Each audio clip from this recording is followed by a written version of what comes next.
Hello student, today we are going to discuss one or more question. Question is a application of a Sylow theorem. Sylow theorem का जो statements है उसका जो application है वो इस क्वेश्चन में इस्तेमाल हुआ है. ओके तो चलिए स्टार्ट करते हैं. क्वेश्चन एक बार रीड करना. This question is a IIT JAM. This question is a IIT JAM examination. Question 2021 का ये क्वेश्चन है. Let G be a finite group of order 28. Assume that G contains a subgroup of order 7. Which of the following statements is are true? मतलब ये कि हो सकता है इसमें 2 ऑप्शन ट्रू हो सकता है इसमें 3 ऑप्शन ट्रू हो सकता है इसमें 4 ऑप्शन ट्रू हो, लेकिन कम से कम तो इसमें एक ऑप्शन ट्रू ही हो सकता है, 2 भी हो सकते हैं. ओके तो question let G be a finite group of order 28 का कोई ग्रुप है और इसके ऑप्शन से एक बार पढ़ लेते हैं. G contains a unique subgroup of order 7. G contains a normal subgroup of order 7 and G contains no normal subgroup of order 7. G contains at least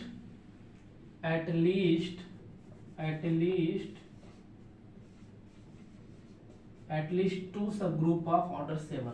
ठीक है.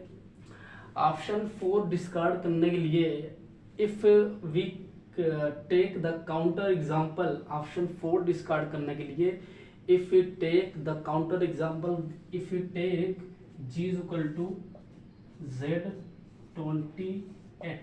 ओके नाउ बस ये तो कहा है किसी ग्रुप का ऑर्डर 28 है. It is not cyclic, not abelian. ठीक है तो if you take G is equal to 28 which is the cyclic group, integer modulo 28. Okay इसके पास ऑर्डर 7 का एक ग्रुप है. मतलब ये कि कोई ग्रुप इसके पास ऑर्डर 7 का सिर्फ एक सब ग्रुप है. तो इन्होंने कहा है कि ऑर्डर 7 के इसके पास कम से कम 2. ऐसा तो नहीं है. इसके पास ऑर्डर 7 के सिर्फ एक सब ग्रुप है. एक थ्योरम ये बोलता है कि कोई किसी ग्रुप का ऑर्डर अगर फाइनाइट है और साइक्लिक है तो D अगर उसको डिवाइड करता है तो इसके पास ऑर्डर D के एक यूनिक सब ग्रुप होगा. सिर्फ एक ही होगा, 2 नहीं हो सकते. ये आपका थ्योरम बोलता है. तो इस थ्योरम से मैं कह सकता हूँ इसके पास 7 जो कि डिवाइड करता है 28 को, this is cyclic group. But 7 इसके पास सिर्फ ऑर्डर 7 का सिर्फ एक ग्रुप होगा, एक सब ग्रुप होगा, ना कि 2. कम से कम 2 कहा था ये, तो ये ऑप्शन आपका गलत हो गया. ओके कह रहा है कि G कंटेन्स नो नॉर्मल सब ग्रुप ऑफ ऑर्डर 7. अब इसी काउंटर एग्जांपल से मैं कह सकता हूं दिस इज ऑर्डर 7 के जो इसके पास एक सब ग्रुप बनेगा. This group is cyclic, hence it is abelian. Every subgroup of abelian group is normal. Okay? तो ये तो हो गया ऑप्शन. ये भी आपका क्या हो गया ऑप्शन गलत हो गया. आपका ये भी ऑप्शन गलत हो गया इस काउंटर एग्जांपल से. अच्छा G contains a normal subgroup of order 7.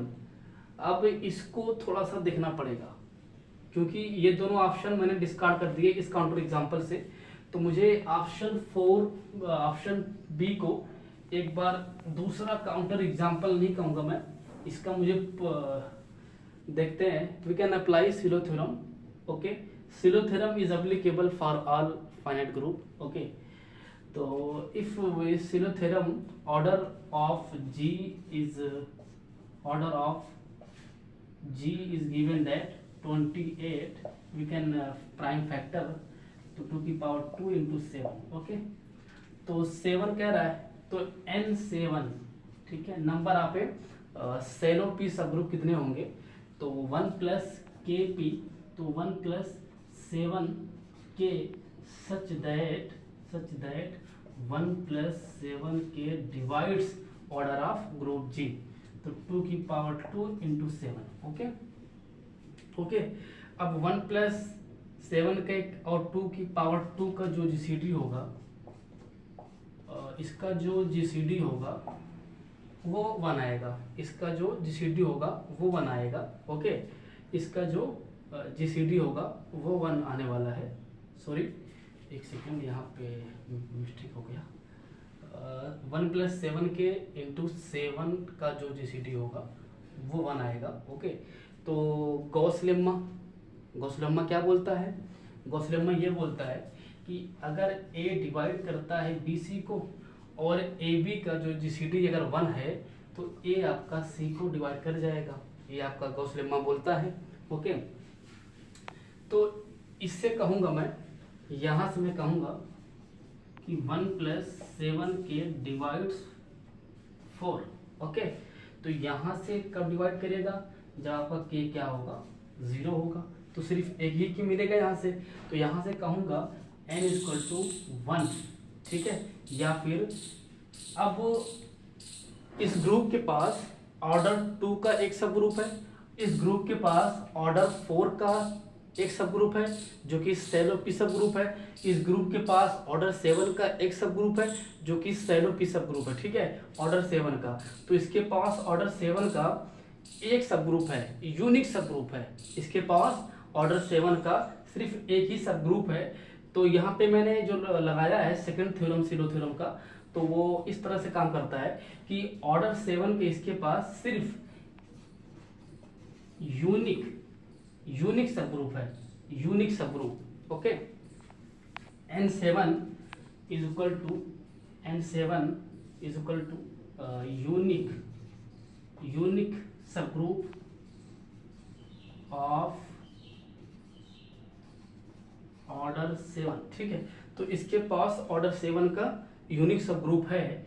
अब इसके पास ऑर्डर 7 का यूनिक सब ग्रुप है, तो इस बात का ये मतलब है जब किसी ग्रुप के पास यूनिक सब ग्रुप होता है तो वो यूनिक सेलो सब ग्रुप होता है, तो वो नॉर्मल हो जाता है। ये थ्योरम है कि किसी ग्रुप के पास अगर यूनिक सेलो सब ग्रुप है तो वो क्या हो जाएगा? नॉर्मल सब ग्रुप। तो हेंस दिस इज करेक्ट।